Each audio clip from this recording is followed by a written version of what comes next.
I thought the offense got out to a good start. Defensively, what stood out to me was the way we finished the game, finished strong there at the end. That was a good effort to see, and then special teams chipped in where they could chip in as well. But still a lot to work on. As you know, penalties, tackling. I didn't think some of our coverage units were where they needed to be, the kickoff return there. So a lot to work on as coaches, as players. Certainly understand where Denver is and what they were doing today, not playing their starters, and a lot of respect for Nate and George and what they're trying to do and how early they are in their build. I thought the fans were outstanding for a preseason game. I think some of our new players, again, their eyes were opened up a little bit more in terms of what this community is like and how it comes together and supports this team. So anyway, good afternoon, and still a lot of work to be done. So I'll turn it over to you. Sean, was it nice to see Case kind of bounce back from last week? Yeah, it was, and I thought really when he came in the day after the game last week, you could just tell. And again, it wasn't an overreaction, but it was a professional's approach, and not that it wasn't before, but you could just tell he was dialed in on what he wanted to get done this week. Was the plan always one series for Josh, or did it go so well that you just decided you'd seen enough? Yeah, just overall, not just Josh, Jay, but overall for the starters, just to feel. I wanted to go into the game and just feel it out, and Josh included. I just felt like he was in a good spot and had success, and really wanted to get Case out there as well with the ones and have him get a feel of taking a snap from Mitch and some of those things also. How pleased were you today of how you guys played up front over Ryan Dima? Yeah, I mean, of course, we always look at the film up front because it's hard to see, but the numbers in the run game at the line of scrimmage, jump out to me. And, we were in some advantageous second down situations on offense, and then limited to third downs overall. So that's when you can do that, that's some good work there. Chad Lawson had a couple of splash plays today, and we talked a lot about what he brings in the room. But to get that maybe production from him on the field, I mean, how excited are you about what he? Yeah, he's, we got off to a good start here a few years ago when he was here, and then he went on a hiatus for a couple of years and came back, and it's good to have him back in the fold here, and love his energy. Coach, when you have the efficiency and the productivity that you get on offense, how do you kind of keep people grounded? I realize it's a preseason game, so you probably wouldn't have too tough a time with that, but it goes so well, but you don't want to get, carried away with how easy it seemed to be. Yeah, again, that's why I said you got to keep proper perspective. Let's start with life and what we just talked about with Dawson, what he's going through, and then you look at the first drive, in our defense, and we allow them to extend drives via penalties, and just the tackling early in the game. So we just look at the film, and there's plenty for us to work on. And then again, they didn't play their starters, so keep everything in perspective. Sean, there's always that balance between playing your starters and getting everybody ready for that first game in LA. How do you feel now getting through this and the way everybody played going forward now and getting in that regular season mode? I mean, do you feel comfortable with the amount of time your main guys have gotten in these couple of games so far? Yeah, I mean, I think their focus has certainly been where it needs to be. We've put in good work in practice, and I think that really goes back to the veteran leaders on our team and the way that they approach practice. It's intense, as you guys see it. It's intense. It's ones versus ones. We get in a lot of good work out there, and that makes my job easier just by the way that they approach practice and what we can get out of a practice. So, I'm appreciative of that. Sean, for Heath last year, just these first two preseason games, what have you seen developmental-wise still on the way? Yeah, he's got great juice. You can just feel him when he's out there. You feel the burst, whether it's in the return game or when he's carrying the ball in offense, catches the ball in the backfield. Plays his role, so he's in a pretty crowded situation right now. So, but very impressive to this point. Spencer starting the second offensive line behind Questenberry, is that part of him working his way back, or why have Questenberry started for him? Well, yeah, I mean, Spencer hasn't, in fairness to Spencer, he hasn't been able to be out there as much as he'd like or we would have liked to this point. He's coming off of an injury, and so trying to bring him back the right way and building his endurance and getting him more and more comfortable as the days and weeks move forward here. James Cook today, he just looked more decisive than what he was doing than he did last week. Did you notice that maybe coming this week in practice, or just assess what you saw today? Yeah, I thought all the backs ran well today. They really did. They were decisive. Give credit to the offensive line as well.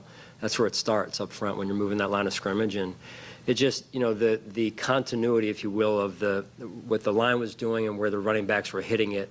They seemed to be on the same page, and that's an important part of our offense.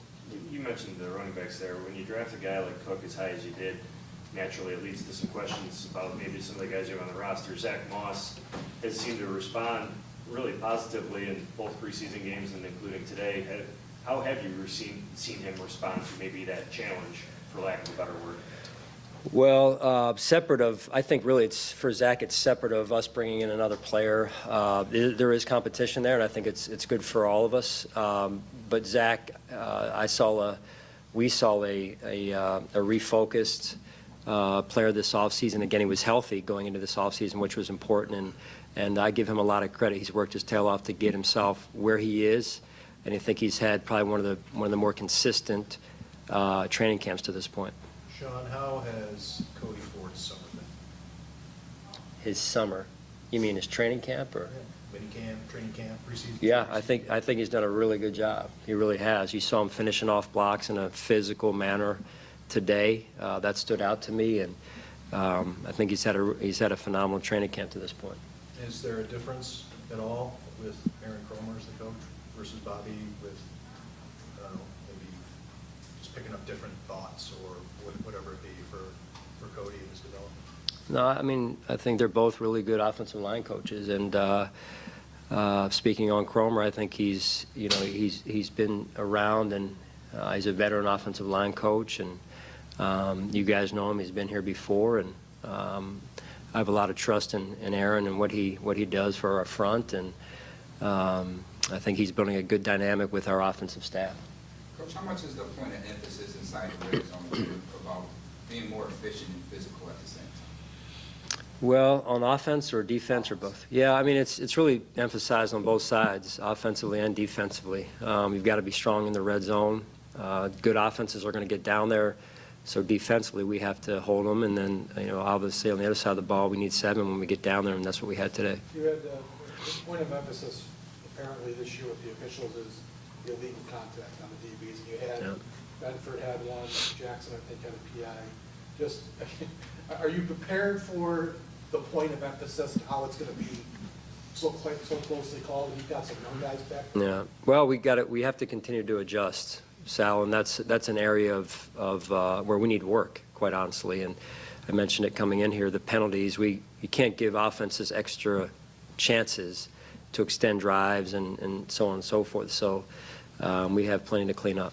Raheem mentioned Duke specifically as somebody that's really helped show him the way, and Duke kind of deflected that when we asked him about it. It has nothing to do with him, he said.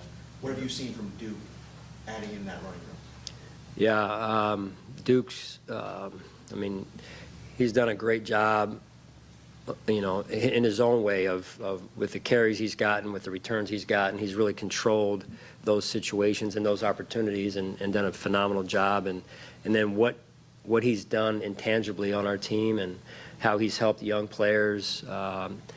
It's just, I can't say enough about what he's done and how he's gone about his business. He's a true pro, and he's had a great influence on our team. I know you're never going to root against your offense, but you just have one punt today. Where is the competition at, and what do you still need to see from both of those guys? Yeah, I got booed by a couple of the players on our sideline. So those guys will no longer make the team. One guy did cheer for me, and he'll make the team. So, unpopular decision on the sideline. But wanted to, again, get our punt unit out there and evaluate some of those guys as well. But what was your question again? Punting versus going for? What are you still need to see from both of them? And is there a timeline for when you want to make that decision? With the punters? Yes. Well, I thought both had a pretty good week in practice, and Matt Hawk got the opportunity today and put another ball inside or around the 10-yard line, I believe it was. So I thought he did a real nice job. And Ariza didn't get any opportunities, obviously, but he did hold today. So we'll just see as we take it one day at a time moving forward here. Well, Sean, I can't believe I'm asking a punting question. It's just not my thing. It's more Joe's thing. Man, He was mad there wasn't a punt to Palooza today. 2 weeks in a row, Hawk has taken that punt from the 50. We know Ariza can boom them. Yeah. I'm just wondering why you didn't give him the chance for that more finesse type of punt 2 weeks in a row. Yeah, no, I understand where you're coming from. Just wanted to follow through on what we said we would do, and really we were going to start the game with Matt Hawk getting the first opportunity, and that's really when it came. So I wanted to follow through on that. What are your thoughts on Nick McLeod's decision to get back in the game? Well, what he went through, and then to get himself back out there, I think it really speaks to his toughness. And anytime you're going through something like that, or other things that were going on for a couple of our players before the game, and then Dawson's overall, the mental toughness. There's a mindset that you got to take into a game, and in Nick's case, going back in there after getting the laceration that he had is impressive and much appreciated. Josh and Ken working together today for the first time in a game setting. How did you feel their communication was? Obviously the smooth scoring drive, but how did it seem from down the sideline? Yeah, it seemed to flow rather well. Again, those are things that we evaluate every week as coaches, and that communication and what happens on the sideline, what happens from the booth to the sideline, and vice versa, and then to the field with Josh in this case. So I thought it flowed rather smoothly, and I think it's always something that we're working on, and over time they'll get more and more comfortable with one another. Okay. All right, thanks, guys. Thanks, Joe. Address those allegations.